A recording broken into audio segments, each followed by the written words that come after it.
Hi friends, 9th class social studies 6th lesson reading. భారతదేశంలో వ్యవసాయ విధానాలు. భారతదేశంలో వ్యవసాయం ఒక పురాతనమైన ఆర్థిక కార్యకలాపం. అనేక సంవత్సరాలుగా సాగుతున్న వ్యవసాయం భౌతిక పరిసరాల వలన, సాంకేతిక ఆవిష్కరణల వలన, సామాజిక సాంస్కృతిక కారణాల వలన మార్పునకు గురవుతున్నది. వాణిజ్య వ్యవసాయం కంటే జీవనాధార వ్యవసాయం భిన్నమైనది. ప్రస్తుతం మన దేశంలో విభిన్న ప్రాంతాలలో దిగువ తెలిపిన వ్యవసాయ విధానాలు అమలులో ఉన్నాయి. జీవనాధార వ్యవసాయం. ఇందులో 2 రకాల వ్యవసాయ పద్ధతులు కలవు. అవి సాధారణ జీవనాధార వ్యవసాయం, సాంద్ర జీవనాధార వ్యవసాయం. 1. సాధారణ జీవనాధార వ్యవసాయం. Simple subsistence farming. ఇది చిన్న కమతలలో పురాతన పనిముట్లు అయిన పార, గుల్లకర్ర సహాయంతో కుటుంబానికి మాత్రమే పరిమితమైన పద్ధతి. ఈ రకమైన వ్యవసాయ విధానంలో పంటల పెరుగుదల ఋతుపవనాల మీద భూమిలోని పోషక పదార్థాల మీద అనుకూలమైన పరిస్థితులపై ఆధారపడి ఉంటుంది.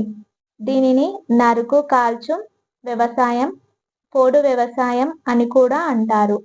దీని గురించి మీరు కింది తరగతులలో చదివి ఉన్నారు. చిత్రం 6.1 వ్యవసాయం కోసం భూమిని సిద్ధం చేయడం. 2. సాంద్ర జీవనాధార వ్యవసాయం. Intensive subsistence farming. అధిక జనసాంద్రత గల ప్రాంతాలలో ఈ రకమైన వ్యవసాయం అమలులో ఉంది. ఇది అధికంగా వ్యవసాయ శ్రామికులను, అధిక జీవ రసాయనిక ఎరువులను, నీటిపారుదలను ఉపయోగించుకొని అధిక దిగుబడి సాధించే వ్యవసాయ విధానం. మన దేశంలో పోడు వ్యవసాయం అమలులో గల రాష్ట్రాలను పేర్కొనండి. వాణిజ్య వ్యవసాయం. అధిక దిగుబడి కొరకు ఆధునిక ఉత్పాదకాలను విరివిగా ఉపయోగించడం దీని ప్రధాన లక్షణం. ఉదాహరణకు అధిక దిగుబడినిచ్చే విత్తనాలు, రసాయనిక ఎరువులు, క్రిమి సంహారక మందులు, తెగులు నివారణ మందులు మొదలగు వాటిని ఉపయోగించడం. అయితే ఈ వ్యవసాయ విధానం యొక్క విస్తృతి ప్రాంతాన్ని బట్టి వేరుగా ఉంటుంది. ఉదాహరణకు వరి హర్యానా, పంజాబులలో వాణిజ్య పంట కాగా ఒడిశాలో జీవనాధార పంటగా పండిస్తున్నారు. తోటల సాగు కూడా ఒక రకమైన వాణిజ్య వ్యవసాయ విధానం. ఈ విధానంలో ఒకే పంటను ఎక్కువ విస్తీర్ణంలో పండిస్తారు. తేయాకు, కాఫీ, రబ్బర్, చెరకు, అరటి మొదలగునవి భారతదేశంలోని తోట పంటలు. ఒక ప్రాంతంలో వాణిజ్య పంటగా, మరొక ప్రాంతంలో జీవనాధార వ్యవసాయంగా పండించే మరికొన్ని పంటలకు ఉదాహరణలు ఇవ్వండి. పంట కాలాలు. వ్యవసాయ పంటలు ఋతువుల మీద సహజ వనరులైన మృత్తికలు, నీరు, సూర్యరశ్మిపై ఆధారపడి ఉంటాయి. ఉష్ణోగ్రత, ఆర్ద్రత అంశాలు కూడా ప్రధానమైనవి. నీటి లభ్యత ఇతర అంశాలతో నిమిత్తం లేకుండా కొన్ని పంటలు కొన్ని ప్రత్యేక ఋతువులలోనే సాగు చేస్తారు. ఏ ప్రాంతంలోనైనా సరే ఋతువులను బట్టి పంటలు మారుతూ ఉంటాయి. భారతదేశంలో 3 పంట కాలాలు కలవు. అవి రబీ, ఖరీఫ్, జైద్. రబీ పంటను శీతాకాలంలో అక్టోబర్ నుండి డిసెంబర్ మధ్య కాలంలో విత్తుతారు. ఏప్రిల్ నుండి జూన్ మధ్య కాలంలో పంట కోతలు ప్రారంభమగును. గోధుమ, బార్లీ, బఠానీ, శనగలు, ఆవాలు ముఖ్యమైన రబీ పంటలు. పశ్చిమ విక్షోభాల వలన శీతాకాలంలో సంభవించే కొద్దిపాటి వర్షపాతం రబీ పంటలకు అత్యంత ఉపయోగకరం. పంజాబ్, హర్యానా, పశ్చిమ ఉత్తరప్రదేశ్, రాజస్థాన్లలో కొన్ని చోట్ల విజయవంతమైన హరిత విప్లవం రబీ పంటల అభివృద్ధికి దోహదపడింది. నైరుతి రుతుపవనాల రాకతో దాదాపు దేశమంతటా ఖరీఫ్ కాలం ప్రారంభమై సెప్టెంబర్ నుండి అక్టోబర్ మధ్య కాలంలో పంట కోతలు ప్రారంభమగును. వరి, మొక్కజొన్న, జొన్న, సజ్జ, కందులు, పెసళ్ళు, మినుములు, పత్తి, జనుము, వేరుశెనగ, సోయాబీన్ ముఖ్యమైన ఖరీఫ్ పంటలు. ఖరీఫ్, రబీ పంట కాలాల మధ్య స్వల్ప వ్యవధి గల పంట ఋతువును జైద్ అంటారు. పుచ్చకాయలు, కర్బూజా, దోసకాయ, కూరగాయలు, పశువుల మేత మొదలైన వాటిని జైద్ కాలంలో పండిస్తారు. ప్రధాన పంటలు. అనేక రకాల మృత్తికలు, శీతోష్ణ స్థితులు, వ్యవసాయ పద్ధతులు ఉండటం మూలంగా దేశంలోని వివిధ ప్రాంతాలలో అనేక రకాలైన ఆహార పంటలు, ఆహారేతర పంటలు పండిస్తున్నారు. వరి, గోధుమ, చిరుధాన్యాలు, పప్పుధాన్యాలు, టీ, కాఫీ, చెరకు, నూనె గింజలు, పత్తి, జనుము మొదలైన పంటలను మన దేశంలో పండిస్తున్నారు. భారతదేశ పటము.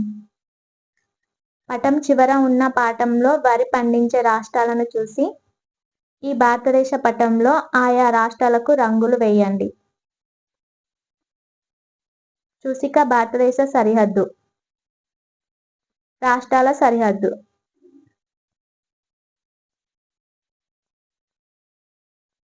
వరి. మన దేశంలో అత్యధికులు వినియోగించే ముఖ్య ఆహారం వరి. ప్రపంచంలో చైనా తర్వాత భారతదేశంలోనే అత్యధికంగా వరిని పండిస్తున్నారు. ఖరీఫ్ కాలానికి చెందిన వరి పంటకు అత్యధిక ఉష్ణోగ్రత 25 డిగ్రీల సెంటీగ్రేడ్ కంటే ఎక్కువ, అధిక ఆర్ద్రతతో పాటు 100 సెంటీమీటర్ల కంటే ఎక్కువ సంవత్సరిక వర్షపాతం అవసరమవుతుంది. తక్కువ వర్షపాతం కలిగిన ప్రాంతాలలో నీటిపారుదల సహాయంతో వరిని పండిస్తున్నారు. ఉత్తర మైదానాలు, ఈశాన్య ప్రాంత మైదానాలు, తీర ప్రాంతాలు, డెల్టా ప్రాంతాలు వరి పంటకు ప్రసిద్ధి. తక్కువ వర్షపాతం కలిగిన పంజాబ్, హర్యానా, పశ్చిమ ఉత్తరప్రదేశ్, రాజస్థాన్లలో కాల్వలు, గొట్టపు బావుల ద్వారా నీటిని అందించడంలో వరి పంటను సాగు చేస్తున్నారు. గోధుమ. వరి తర్వాత రెండవ ముఖ్యమైన తృణధాన్యం గోధుమ. ఇది ఉత్తర వాయువ్య భారతదేశంలో ముఖ్యమైన ఆహార పంట. రబీ కాలంలో పండే గోధుమ పంటకు మిత ఉష్ణోగ్రత ఉండి కోతకు వచ్చే సమయంలో వాతావరణం ప్రకాశవంతంగా ఉండాలి. పంట కాలమంతా సమానంగా విస్తరించి ఉండే 50 నుండి 70 సెంటీమీటర్ల వర్షపాతం అభిలాషణీయం. మన దేశంలో 2 ముఖ్యమైన గోధుమ పండే ప్రాంతాలు కలవు. అవి వాయువ్య ప్రాంతంలోని గంగా సట్లెజ్ మైదానాలు, దక్కన్ పీఠభూమిలోని నల్లరేగడి ప్రాంతం. పంజాబ్, హర్యానా, ఉత్తరప్రదేశ్, బీహార్, రాజస్థాన్, మధ్యప్రదేశ్ ముఖ్యమైన గోధుమ ఉత్పత్తి రాష్ట్రాలు. అధిక దిగుబడి విత్తనాలు. High yielding varieties. నూతన వ్యవసాయ పరిజ్ఞానంలో అధిక దిగుబడి విత్తనాలు, రసాయనిక ఎరువులు కీలక అంశాలు. అధిక దిగుబడి విత్తనాలకు చాలా సకాలంలో నీరు, రసాయనిక ఎరువులు అందించడం తప్పనిసరి. ఈ విత్తనాలు తక్కువ కాలంలో పొట్టి కాడలతో ఎక్కువ దిగుబడిని అందిస్తాయి. స్వల్పకాలంలోనే పంట రావటం వలన 2 పంటలకు వీలు కల్పించడమే కాక రైతులు ఒకే వ్యవసాయక భూమిలో ఒకసారి కన్నా ఎక్కువ ఉపయోగించుకోవడానికి వీలు కలిగింది. ఈ విధానాన్ని మొట్టమొదట పంజాబ్, హర్యానా, పశ్చిమ ఉత్తరప్రదేశ్, ఆంధ్రప్రదేశ్లోని ఉభయ గోదావరులు, తమిళనాడులలో అమలు చేశారు. అధిక దిగుబడి విత్తనాలకు ఎక్కువ మొత్తంలో నీరు అవసరము కాగా ఈ ప్రాంతాలు అన్నీ అప్పటికే నీటిపారుదల సౌకర్యం కలిగి ఉన్నవి. కొత్త రకం గోధుమలను పంజాబ్, హర్యానా, పశ్చిమ ఉత్తరప్రదేశ్లో, వరిని తెలంగాణ, ఆంధ్రప్రదేశ్, తమిళనాడులలో సాగు చేశారు. మొక్కజొన్న. ఇది ఆహారంగాను, పశువుల దాణాగాను ఉపయోగపడే పంట. ఖరీఫ్ కాలంలో పండే మొక్కజొన్నకు 21°C నుండి 27°C ఉష్ణోగ్రత అవసరం. పురాతన ఒండ్రు నేలలు అత్యంత అనుకూలం. బీహార్ లాంటి కొన్ని రాష్ట్రాలలో మొక్కజొన్నను రబీ కాలంలో కూడా పండిస్తారు. అధిక దిగుబడి విత్తనాలు, రసాయనిక ఎరువులు, నీటిపారుదల సదుపాయాలు మొదలైన ఆధునిక వ్యవసాయ విధానాలను అనుసరించడం వలన మొక్కజొన్న పంటలో దిగుబడి బాగా పెరిగింది.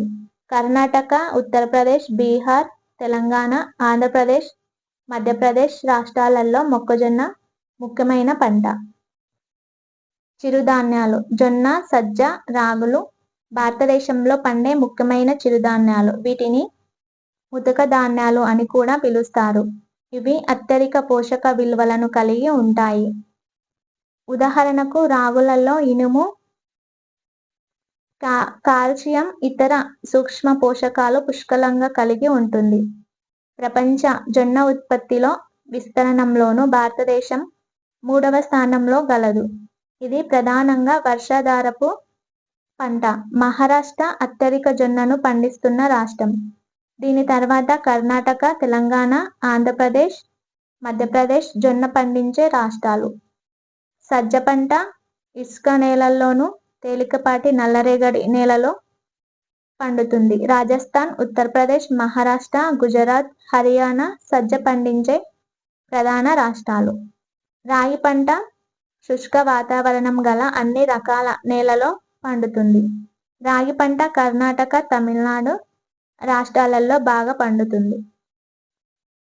పప్పు ధాన్యాలు. ప్రపంచంలో పప్పు ధాన్యాల ఉత్పత్తిలోనూ వినియోగంలోనూ భారతదేశం ప్రథమ స్థానంలో ఉంది.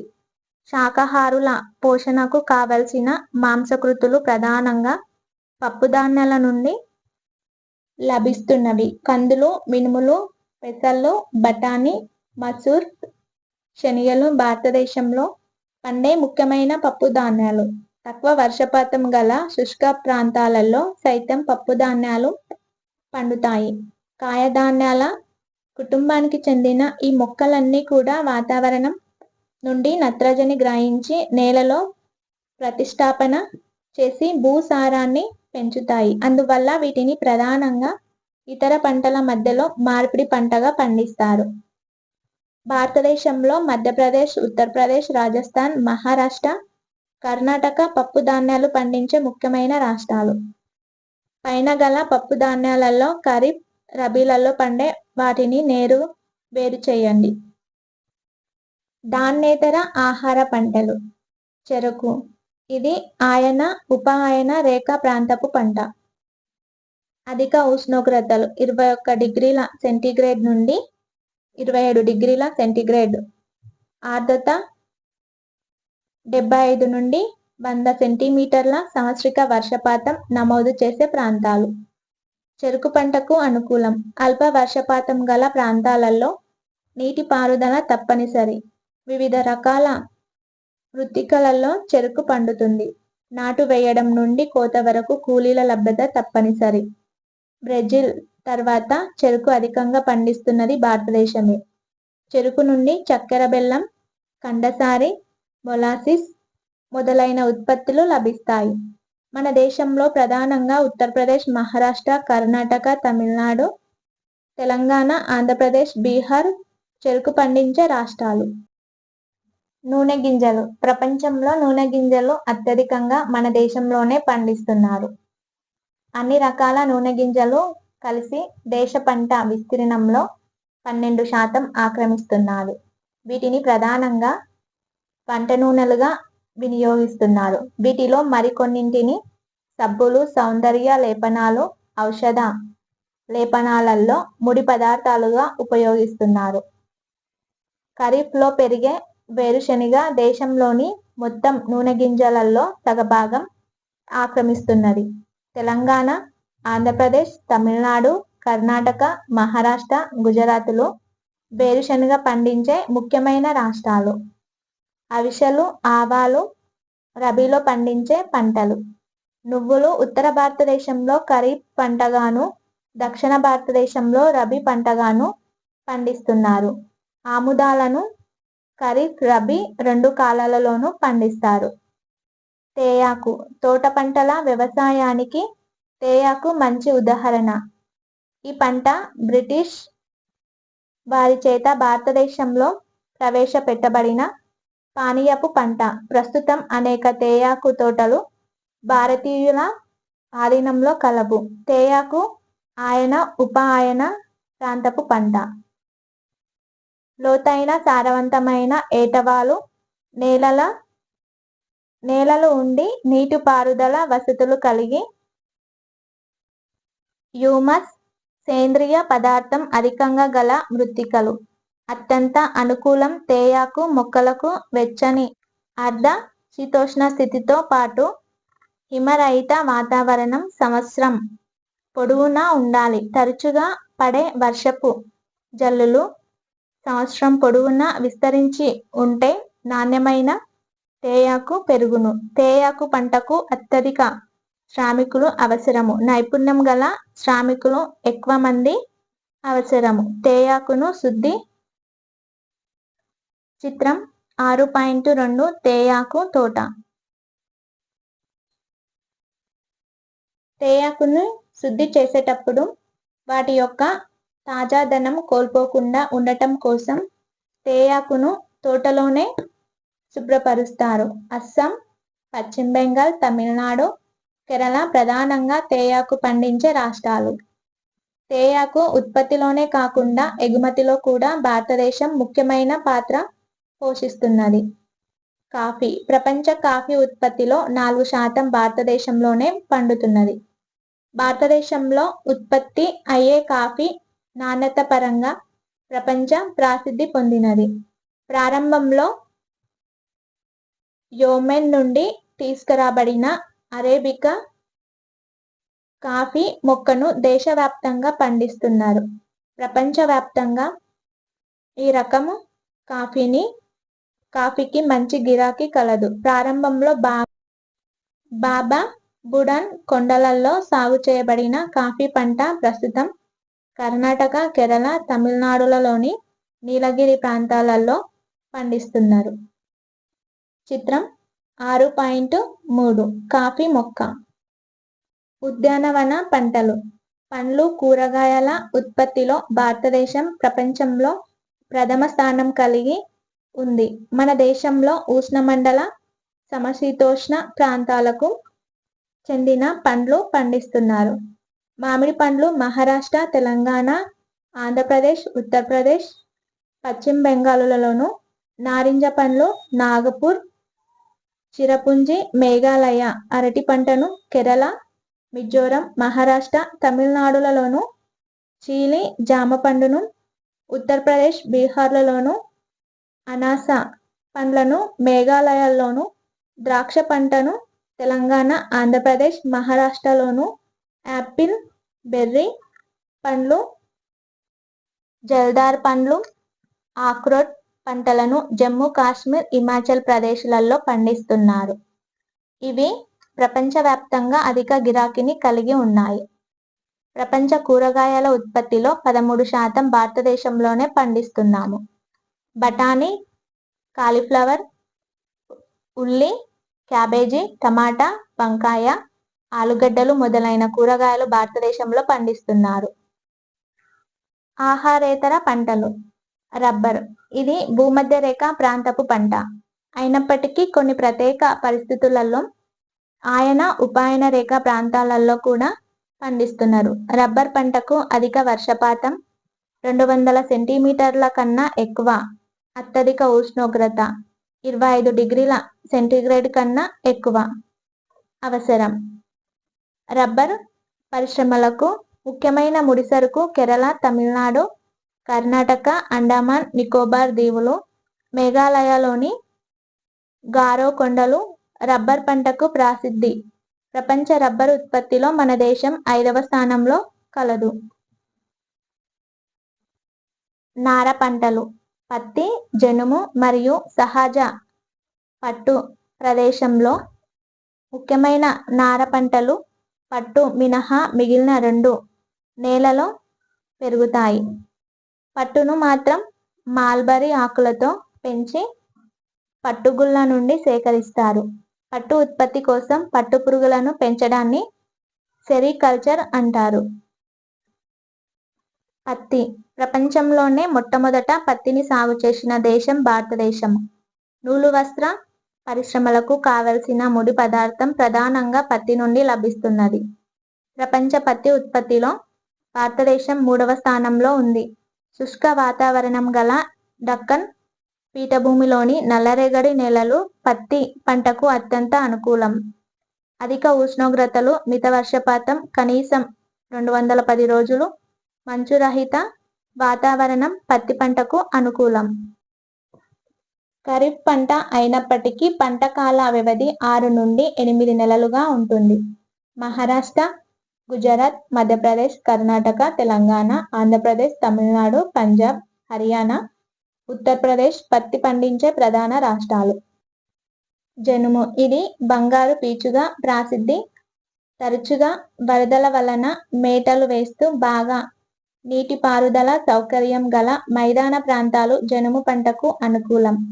పంట పెరిగే సమయంలో అత్యధిక ఉష్ణోగ్రతలు అవసరం. పశ్చిమ బెంగాల్, బీహార్, అస్సాం, ఒడిశా, మేఘాలయ రాష్ట్రాలు జనుము పండించే ముఖ్య రాష్ట్రాలు. దీనిని గోనె సంచులు, చాపలు, తాళ్ళు, దారం, తివాచీలు మొదలైనవి చేయడానికి ఉపయోగిస్తారు. అధిక ధరలు నైలాన్ మొదలైన సింథటిక్ దారాల వలన జనుము తన మార్కెట్ను కోల్పోతూ వచ్చింది. అయితే పర్యావరణ రహితమైన జనుముకు మళ్ళీ మార్కెట్ అభివృద్ధి చెందుతున్నది. కింది పట్టికలో ముఖ్యమైన పంటలు, అవి పండే రాష్ట్రాల సమాచారం ఇవ్వబడింది. పూర్తి సమాచారం ఇవ్వలేదు. వాటి పూర్తి సమాచారాన్ని అట్లాస్ మీ టీచర్ సహాయంతో చర్చించి పట్టికను పూర్తి చేయండి. ప్రతి పంటకు ప్రత్యేకమైన గుర్తును కేటాయించి దానిని భారతదేశ రాజకీయ పటంలో గుర్తించి ఆయా రాష్ట్రాలలో ఆయా పంటలు పండుటకు కారణాలను తరగతి గదిలో చర్చించండి.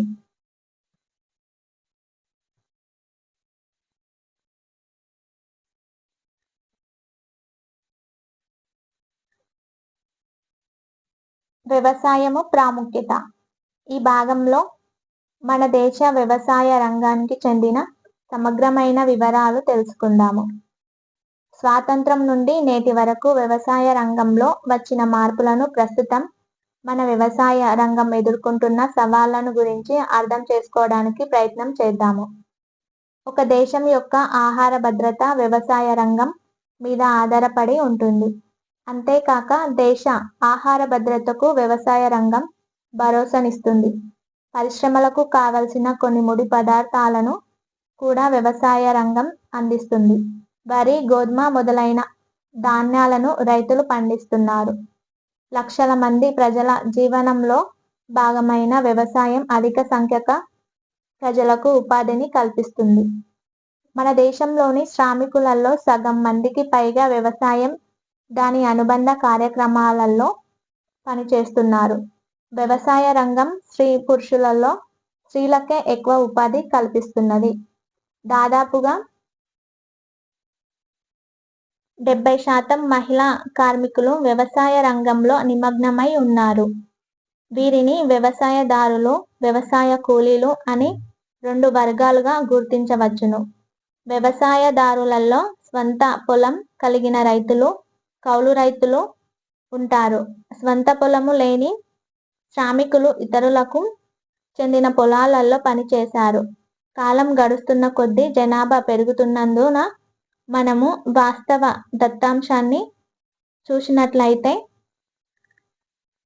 1951లో 97 మిలియన్ల మంది వ్యవసాయ రంగంలో ఉపాధిని పొందుతుండగా 2001 నాటికి అది 234 మిలియన్లకు చేరుకుంది.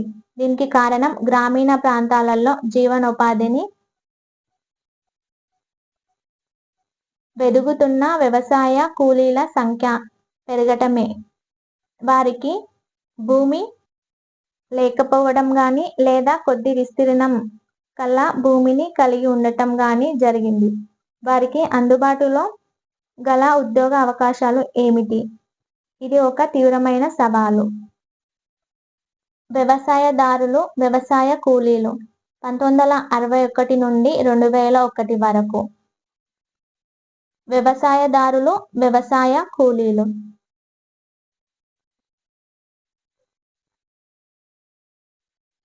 1881, 2001లలో వ్యవసాయదారులు, వ్యవసాయ కూలీలు ఎంత శాతం ఉన్నారో పై దిమ్మ చిత్రం పూరించండి. స్వయం ఉపాధి పొందేవారికి, పని కోసం చూసేవారి మధ్య గల తేడాలను మీ ప్రాంతంలో గల ఉదాహరణల ద్వారా చర్చించండి. ఒకప్పటి వ్యవసాయదారుల కుటుంబాలు కొన్ని ఇప్పుడు వ్యవసాయ కూలీలు అవుతున్నాయని భావిస్తున్నారా? చర్చించండి. భారతీయ రైతులు ప్రధానంగా చిన్న కమతలు కలిగి ఉన్నారు. చిన్న కమతలను కలిగి ఉండటం భారతీయ వ్యవసాయ రంగం యొక్క ప్రధాన లక్షణం. అనేక మంది రైతులు చిన్న చిన్న కమతలలోనే సాగు చేస్తున్నారు. పట్టిక 1ని గమనించండి. పట్టిక 1. భారతదేశంలోని రైతుల సంఖ్య, వారు కలిగి ఉన్న భూమి 2010 నుండి 2011. రైతులలోని రకాలు, వారు సాగు చేసే భూమి.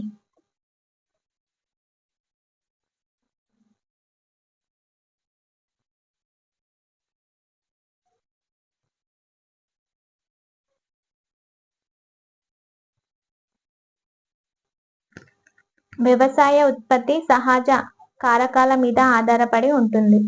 వ్యవసాయ పంటలు, ఋతువులు, సహజ వనరులైన మృత్తికలు, నీరు, సూర్యరశ్మి మీద ఆధారపడి ఉంటాయి. ఉష్ణోగ్రత, వర్షపాతము అత్యంత ముఖ్యమైనవి. నీటి లభ్యత ఇతర అంశాలతో సంబంధం లేకుండా కొన్ని రకాల పంటలను కొన్ని ప్రత్యేక ఋతువులలోనే పండిస్తారు. కాబట్టి ఏ ప్రాంతంలోనైనా ఋతువులను బట్టి వివిధ రకాల పంటలను సాగు చేస్తున్నారు. మీరు ఎప్పుడైనా సంత, పండ్లు లేదా కూరగాయల దుకాణాన్ని వివిధ కాలాలలో సందర్శించినప్పుడు ఈ వైవిధ్యతలను మీరు గమనించవచ్చు. దేశంలోని వివిధ ప్రాంతాల మధ్య గల సహజ పరిస్థితులలో అనేక వైవిధ్యాలను చూడవచ్చు. జమీందారీ పద్ధతి నిషేధం, భూ గరిష్ట పరిమితి చట్టం లాంటి భూ సంస్కరణలే కాకుండా భారత ప్రభుత్వం అనేక విధానపరమైన నూతన మార్పులను ప్రవేశపెట్టింది. వీటిని 3 దశలలో గమనించవచ్చు. 1950 నుండి 65 వరకు, 1966 నుండి 1990 వరకు. 1991 తర్వాత ప్రతి దశలోనూ భారత వ్యవసాయ రంగంలో ప్రాధాన్యత గల అంశాలను పరిశీలించవచ్చును. మొదటి దశ నీటిపారుదల సౌకర్యాల అభివృద్ధి, ఆటంకాల నిర్మాణం. 1950 నుండి 1965 మధ్య కాలంలో భారత ప్రభుత్వం నీటిపారుదల సౌకర్యాలు, విద్యుత్ ప్రాజెక్టుల మీద ఎక్కువ మొత్తంలో పెట్టుబడులు పెట్టింది. దీని వలన పంటల ఉత్పత్తి పెరిగి ఆహార కొరతను అధిగమిస్తున్నదని ఆశించడమైనది.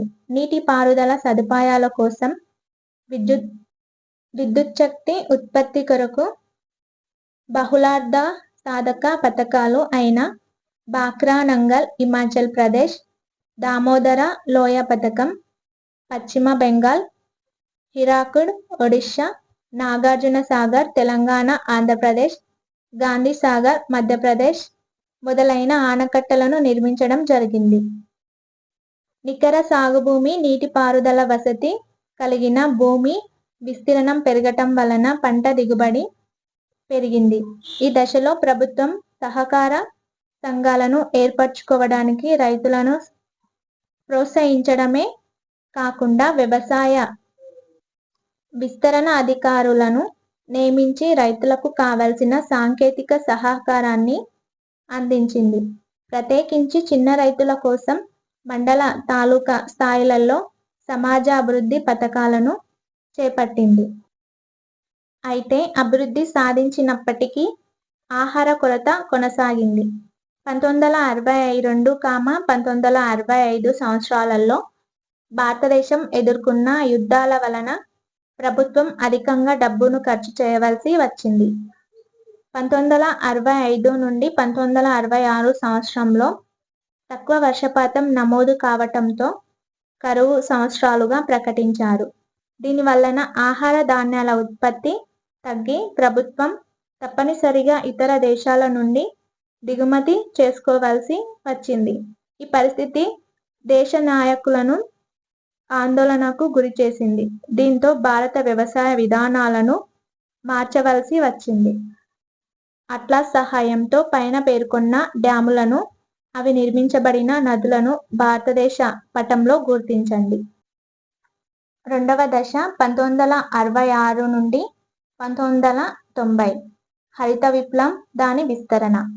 భారతదేశంలోని వ్యవసాయ పరిశోధన కేంద్రాలలో, విదేశాలలో ఆవిష్కరించిన నూతన విత్తనాలను ప్రభుత్వం వ్యవసాయ రంగం నందు ప్రవేశపెట్టింది. దీనిని వ్యవసాయ అభివృద్ధిలో రెండవ దశగా పేర్కొనడం జరిగింది. ఈ సరికొత్త విత్తనాలను అధిక దిగుబడి వంగడాలు, హై హెల్డింగ్ వెరైటీస్ HYV అంటారు. దీనితో పాటు రసాయనిక ఎరువుల వినియోగం, ట్రాక్టర్ మొదలైన యంత్రాల వినియోగం, నీటిపారుదల సదుపాయాలను కల్పించడం జరిగింది. రైతులకు రుణ సదుపాయాన్ని అందించుటకు గ్రామీణ ప్రాంతాల్లో అనేక సహకార బ్యాంకులను స్థాపించి రుణాలను అందించారు. దీంతో రైతులు ఆధునిక వ్యవసాయానికి అవసరమైన విత్తనాలు, రసాయనిక ఎరువులు, క్రిమి సంహారక మందులు, యంత్ర పరికరాలను సమకూర్చుకోగలిగారు. వర్షాధార వ్యవసాయం. భారతదేశము మొత్తము సాగు భూమిలో దాదాపుగా 40% భూమికి నీటిపారుదల వసతి కలదు. ఈ శాతం గరిష్టంగా 55% వరకు మాత్రమే చేరగలదు. మిగిలిన 45% భూభాగానికి నీటిపారుదల వసతులు కల్పించడం అంత సులువు కాదు. ఇది బాగా ఖర్చుతో కూడుకున్న కష్టమైన పని. అందువలన ఈ ప్రాంతాలు వర్షం మీద ఆధారపడడం ఒకటే మార్గం. ఇదే మన దేశంలో వర్షాధార వ్యవసాయ భూమి. జొన్న, సజ్జ, వేరుశెనగ, రాగులు, పత్తి, సోయాబీన్, కంది, శనగ మొదలైనవి వర్షాభావ ప్రాంతంలో పండే ముఖ్యమైన పంటలలో కొన్ని. ఇటువంటి పంటలకు వర్షాధార భూములు అత్యంత అనుకూలం. ఉదాహరణకు దేశం మొత్తం పప్పుధాన్యాలలో 84% పంట ఈ ప్రాంతాల్లోనే పండుతున్నది. ఏది ఏమైనప్పటికీ పప్పుధాన్యాల ఉత్పత్తి పెరగకపోవడం వల్ల ఇవి మరింత ఖరీదైనవిగా మారుతున్నవి. ఇలాంటి వర్షాధార ప్రాంతంలో ఉత్పత్తి పెరగడానికి మనం ఏం చేయాలి? అధిక దిగుబడినిచ్చే విత్తనాలు, సాగు చేయబడే నీటిపారుదల వసతి కలిగిన భూములలాగా కాకుండా వర్షాధార వ్యవసాయము భిన్నమైన సవాళ్లను విసురుతుంది. ఈ ప్రాంతాలలో పడిన వర్షపాతాన్ని సంరక్షించుకోవటం మొదటి బాధ్యత. పడిన వర్షపు నీరు వేగంగా ప్రవహించనీయకుండా చూడగలగాలి. దీనివలన నీరు భూమిలోకి ఇంకడానికి అవకాశం లభించి భూగర్భ జలం వృద్ధి చెందుతుంది. వానీకరణ, కరకట్టల నిర్మాణం, చెక్ డ్యాములు, చెరువుల నిర్మాణం మొదలైన కార్యక్రమాలు నీటి యాజమాన్య విధానం, వాటర్ షెడ్ డెవలప్మెంటులో కలిసి ఉన్నాయి. సేంద్రియ పదార్థాలను అందించడం వలన కూడా పంట పొలాలను సారవంతం చేయవచ్చు. శనగ, కంది, జొన్న, సజ్జ, రాగులు, సోయాబీన్, వేరుశెనగ, పత్తి పండించే రైతులకు మద్దతు అవసరము. వారికి కావలసిన అవసరాలు వివిధ ప్రాంతాలకు అనువైన కొత్త రకాల విత్తనాలు, ఒకే భూమిలో మిశ్రమ పంటను పెంచే ఉత్తమమైన పరిజ్ఞానం అందించటం, ఉత్పాదకాల కొనుగోలుకు రుణాలు, మద్దతు ధరలు మొదలైనవి. ప్రస్తుత అధిక దిగుబడి విత్తనాలను హై హెల్డింగ్ వెరైటీస్ HYV వర్షాధార ప్రాంతంలో కూడా అమలు చేస్తున్నారు. నూతన వ్యవసాయ విధానాలను ఏ ప్రాంతంలో మొట్టమొదట అమలు చేయ ప్రయత్నించారు? దేశం మొత్తం ఎందుకు వర్తింప చేయలేదు? వర్షాధార వ్యవసాయానికి విభిన్న పద్ధతులు ఎందుకు అవసరము? హరిత విప్లవం యొక్క ప్రభావము. ఉత్పత్తిలో పెరుగుదల. అధిక దిగుబడి విత్తనాలను దేశంలోని చాలా ప్రాంతాలకు విస్తరింపచేయడం వలన ఈ కొత్త రకము విత్తనాలు పంట దిగుబడిని పెంచడంలో ముఖ్య పాత్రను పోషించాయి. ఆహార ధాన్యాల విషయంలో దేశం స్వయం సమృద్ధిని సాధించినది. ఆహార ధాన్యాల ఉత్పత్తి పెరగటం వలన ఇతర దేశాల నుండి ఆహార ధాన్యాల దిగుమతి చేసుకోవలసిన అవసరం లేకుండా పోయింది. ప్రస్తుతం భారతదేశ దిగుమతులలో ఆహార పదార్థాల వాటా కేవలం 3% మాత్రమే. గడించిన ఏడు దశాబ్దాలలో ఆహార ధాన్యాల ఉత్పత్తి 51 మిలియన్ టన్నుల నుండి 253 మిలియన్ టన్నులకు పెరిగింది, అంటే సుమారుగా 5 రెట్లు. భారత ఆహార సంస్థ FCI ద్వారా భారత ప్రభుత్వం గిడ్డంగులలో భారీగా ఆహార ధాన్యాలను నిల్వ చేస్తుంది. వీటిని కరువు కాటకాలు వచ్చినప్పుడు గాని, ఆహార ధాన్యాల కొరత ఏర్పడినప్పుడు గాని ఉపయోగిస్తారు. ఇలా సేకరించిన ధాన్యాన్ని దేశంలో ధాన్యం అందుబాటులో లేని ప్రాంతాలకు సరఫరా చేస్తారు. 1967లో ప్రభుత్వం దగ్గర ఉన్న మొత్తం ఆహార ధాన్యాలు 19 లక్షల టన్నులు. ఆహార ధాన్యాల ఉత్పత్తి మిలియన్ టన్నులలో. 2010-11 సంవత్సరం నాటికి ఇది 220 లక్షల టన్నులకు పెరిగింది. మొత్తం ప్రపంచ ఆహార ధాన్యాల ఉత్పత్తిలో 1/10 వంతు మన దేశంలో ఉత్పత్తి అవుతుంది.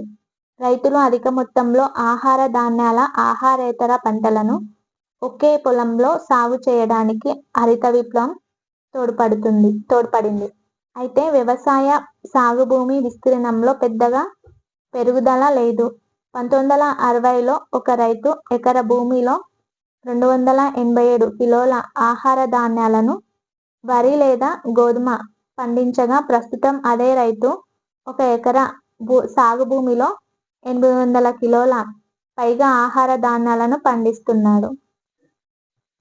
పర్యావరణ ప్రభావము. హరిత విప్లవం వల్ల అనేక పర్యావరణ సమస్యలు ఏర్పడ్డాయి. ఇంతకు ముందు పేర్కొన్నట్లు దీనిని మొట్టమొదటగా ఉత్తరాది రాష్ట్రాలైన పంజాబ్, హర్యానా, ఉత్తరప్రదేశ్లోని కొంత ప్రాంతంలో ప్రవేశపెట్టారు.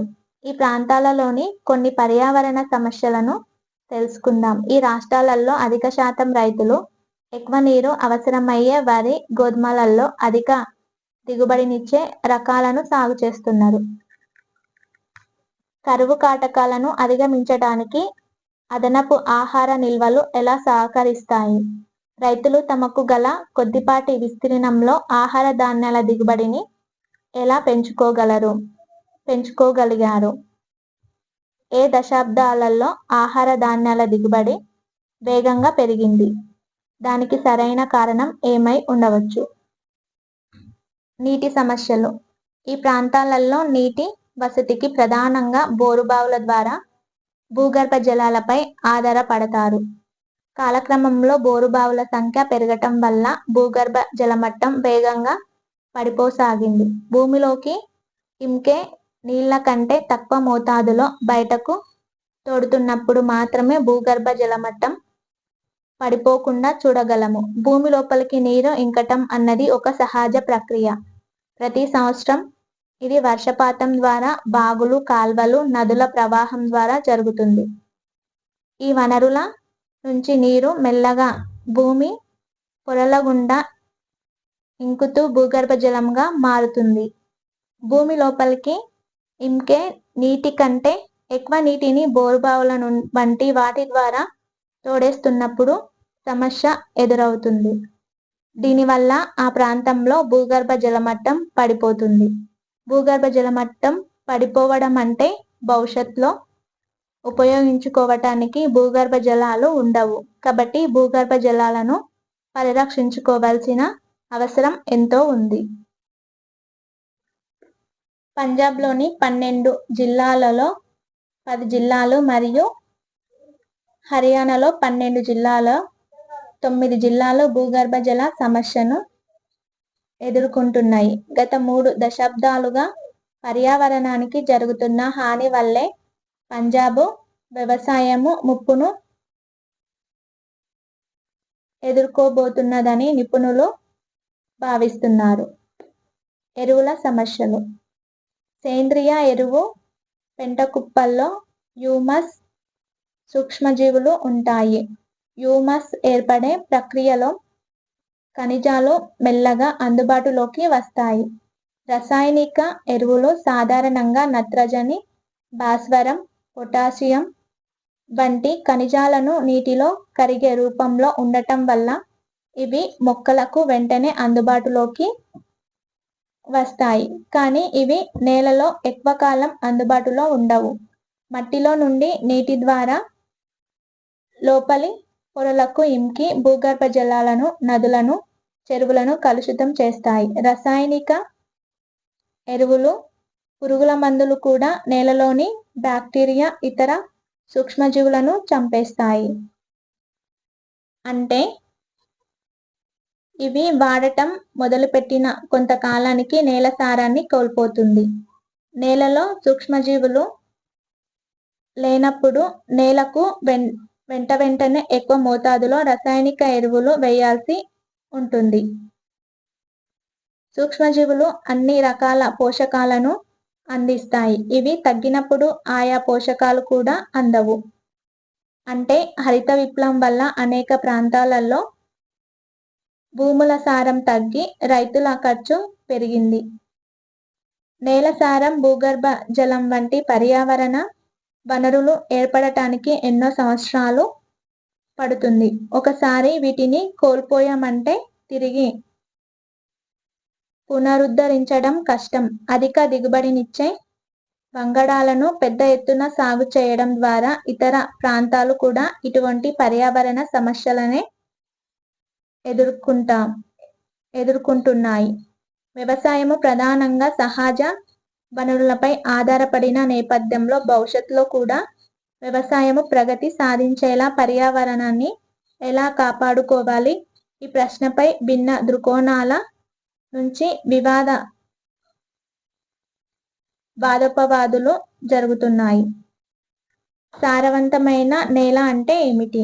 నేల సారవంతంగా ఉందంటే మొక్క వేర్లకు సరైన మోతాదులో నీళ్లు, ఖనిజాలు, గాలిని అందించాలి. దీనికి నేలలోని వివిధ పదార్థాలు సరైన పాల్లో ఉండాలి. నేల నిర్మాణం సరిగ్గా ఉండాలి. ఖనిజ పదార్థాలు ఇవి రాళ్ళు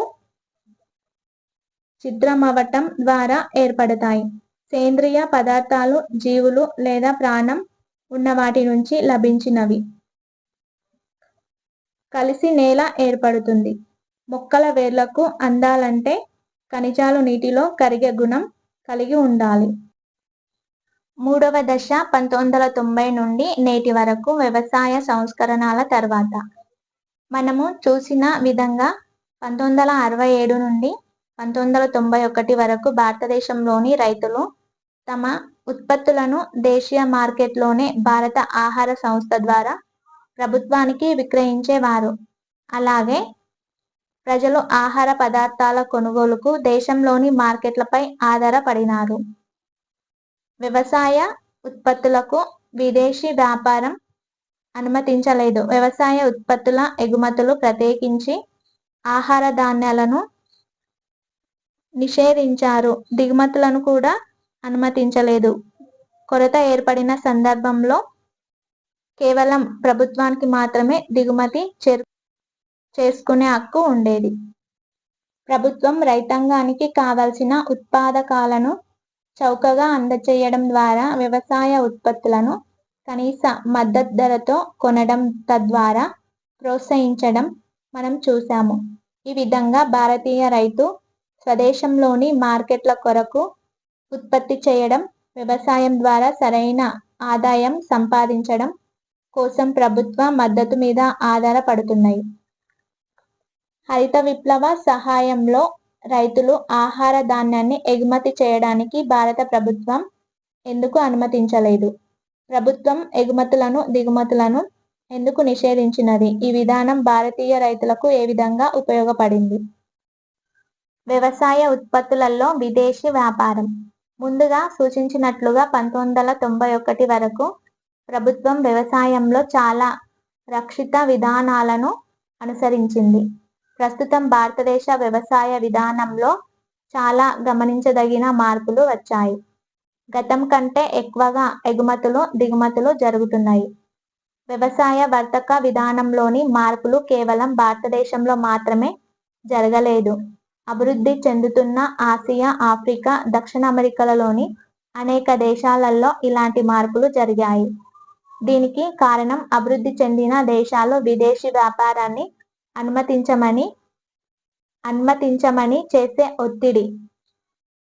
ఈ అభివృద్ధి చెందిన దేశాలు వారి వ్యవసాయ మిగులు ఉత్పత్తిని ఎక్కువ సంఖ్యలో కొనుగోలుదారులున్న అభివృద్ధి చెందుతున్న దేశాలలో విక్రయించాలని కోరుకుంటున్నాయి. విదేశీ వ్యాపార విధానంలో వచ్చిన మార్పుల వలన ప్రస్తుతం అనేక పంటల క్రయ విక్రయాలు అంతర్జాతీయంగా జరుగుతున్నాయి. ఉదాహరణకు రైతులు కూరగాయలు, పండ్లు, పంచదార, బెల్లాన్ని ఎగుమతి చేయగలుగుతున్నారు. అదేవిధంగా పత్తి, రబ్బర్, పప్పుధాన్యాలు, నూనె గింజలు మొదలైనవి దిగుమతికి స్వేచ్ఛగా అనుమతించబడ్డాయి. ఆహార ధాన్యాలు ముఖ్యమైనవి అయినందున వాటిని ఎగుమతి చేయలేరు. ఆహార ధాన్యాల ఎగుమతిలో భారత ప్రభుత్వం చాలా జాగ్రత్తగా ఉన్నది. ప్రభుత్వం కోరుకుంటే మాత్రమే అలా ఎగుమతి చేయగలదు. సేంద్రియ వ్యవసాయం ఒడిషా రైతు అనుభవం.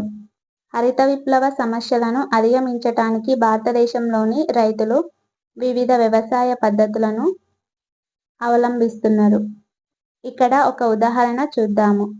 ఒడిషాలోని కటక్ జిల్లాలో నియలి దగ్గర గల నరీష్ అనే గ్రామంలో 80 ఏళ్ల నట్వర్ బాయి నివసిస్తున్నాడు. అతడు పాఠశాల ఉపాధ్యాయుడుగా పదవి విరమణ చేశాడు. అతడు గత దశాబ్ద కాలంగా సేంద్రియ వ్యవసాయ పద్ధతులను అవలంబిస్తున్నాడు. భారతదేశ ప్రజలకు కావాల్సినంత ఆహారాన్ని ఈ పద్ధతుల ద్వారా పండించవచ్చని అతడి నమ్మకం. తన చుట్టుపక్కల రైతులు అధిక దిగుబడినిచ్చే రకాలు, రసాయనిక ఎరువులు, పురుగుల మందులు వాడి పండించిన దానికంటే ఎక్కువగా అతడు పండించే కొన్ని రకాలు ఎకరానికి 20 క్వింటాళ్ల దిగుబడిని ఇస్తున్నాయి. అతడు ప్రధానంగా పేడ, అవసరమైనప్పుడు మాత్రమే సహజ కీటక నాశినీలు, కుటుంబ శ్రమను ఉపయోగించడం వల్ల అతడి ఖర్చులు కూడా చాలా తక్కువగా ఉన్నాయి. నట్వర్ బాయి ఒకప్పుడు ఆధునిక రైతే. ఒకరోజు అతడి పొలంలో ఒక కూలి కార్బోప్యూరాన్ విషపూరిత కీటక నాశిని పిచికారీ చేస్తుండగా కళ్ళు తిరిగి పడిపోవడం చూసి అతడు భయపడ్డాడు. వెంటనే ఆస్పత్రికి తీసుకెళ్లడం వల్ల కూలి కోలుకున్నాడు. కానీ నట్వర్ బాయి మాత్రం ఆ కొత్త వ్యవసాయంపై నమ్మకం కోల్పోయాడు. నేను ఊపిరి తీసుకోలేకపోయాను, నా తలంతా తిరిగినట్లు అయ్యింది అని కూలి చెప్పాడు. మిగిలిన కార్బన్ ప్యూరాన్ డబ్బా పాతిపెట్టిన చోట నీళ్లు చేరి అక్కడ నత్తలు, కప్పలు, పాములు వంటివి చనిపోయి ఉండటం నట్వర్ బాయి చూశాడు. నేలను సజీవంగా ఉంచే సూక్ష్మజీవులు వానపాములకు ఏమవుతుందో నేను తేలికగా ఊహించుకోగలను అని నట్వర్ బాయి చెబుతాడు. నట్వర్ బాయి మొదట వ్యవసాయ శాఖ అందించే అధిక దిగుబడినిచ్చే రకాలతో సేంద్రియ ఉత్పత్తులను ఉపయోగించాడు. అతడి కొడుకు రాజేంద్ర సలహా ప్రకారము సాంప్రదాయ రకాలను పండించసాగాడు. ఇటువంటి సాంప్రదాయ రకాలు ఇప్పుడు అంతగా సాగులో లేకపోవడం ప్రధాన సమస్యగా ఉంది. 1999లో సాంప్రదాయ వరి రకాల కోసం అన్వేషణ యాత్ర చేపట్టారు. ఒడిషా కొద్దిగా బయట 5000 కిలోమీటర్ల ప్రయాణం చేసి వెనుకబడిన ప్రాంతాలుగా పేర్కొనే ప్రదేశాల నుంచి డజన్ల కొద్దీ సాంప్రదాయ వరి రకాలను సేకరించారు. వీటన్నింటినీ నట్వర్ బాయి సాగు చేసి చూశాడు. వాటి పేర్లు, లక్షణాలు, ఉత్పాదకతను నమోదు చేశాడు. సేకరణ హిందూ దినపత్రిక సెప్టెంబర్ 9, 2012లో ఆశిష్ కొఠారి రాసిన వ్యాసం ఆధారంగా సేంద్రియ వ్యవసాయం ద్వారా అందరికీ కావలసినంత ఆహారాన్ని ఉత్పత్తి చేయగలమా? చిన్న సన్నకారు రైతులకు సేంద్రియ వ్యవసాయం ప్రత్యేకించి ఎందుకు అనువుగా ఉంటుంది? చర్చించండి. అభివృద్ధి చెందిన దేశాలు తమ దేశంలో ఉత్పత్తి అయిన పంటలను దిగుమతి చేసుకోమని భారతదేశంపై నిరంతరం ఒత్తిడిని పెంచుతున్నాయి. విదేశీ వ్యాపారం వల్ల రైతుల ఆదాయం ఎక్కువ ఒడిదుడుకులకు లోనవుతుంది. కొన్ని సంవత్సరాలలో కొన్ని పంటల ఎగుమతుల ద్వారా రైతులు ఎక్కువ లాభాన్ని పొందవచ్చు. కొన్ని సంవత్సరాలు తక్కువ ధరల వలన దిగుమతులలో నాణ్యత లేకపోవడం వలన రైతులు నష్టపోవచ్చు. ఎక్కువగా పొదుపు చేయలేని చిన్న రైతులు ఈ నష్టాన్ని భరించలేరు. వారు రుణపాశంలో చిక్కుకొని పేదవారుగా మారుతారు. ప్రభుత్వం వ్యవసాయ ఉత్పత్తుల వాణిజ్యాన్ని అనుమతించే విషయంలో చాలా జాగ్రత్తగా ఉండాలి. ప్రభుత్వం కొంత ధాన్యాన్ని కొని నిల్వ చేసుకుంటుంది. ఎందుకు? పంట కోత కాలంలో ఎక్కువ ధాన్యం మార్కెట్లోకి వస్తుంది. రైతులు ఎదుర్కొంటున్న ఒక సమస్య ఏమిటంటే ఆ సమయంలో ధాన్యానికి ధర తక్కువగా ఉంటుంది. దీని వలన రైతులు తమ ధాన్యాన్ని అధిక ధరలకు అమ్ముకోలేకపోవటం వలన రుణాలు తీర్చలేక నూతన వ్యవసాయ విధానాలను అమలు చేయలేకపోతున్నారు. కావున ధాన్యాన్ని తక్కువ ధరకు కొనాలని ప్రయత్నం చేసే వ్యాపారస్తుల నుండి రైతులకు రక్షణ కల్పించాలి.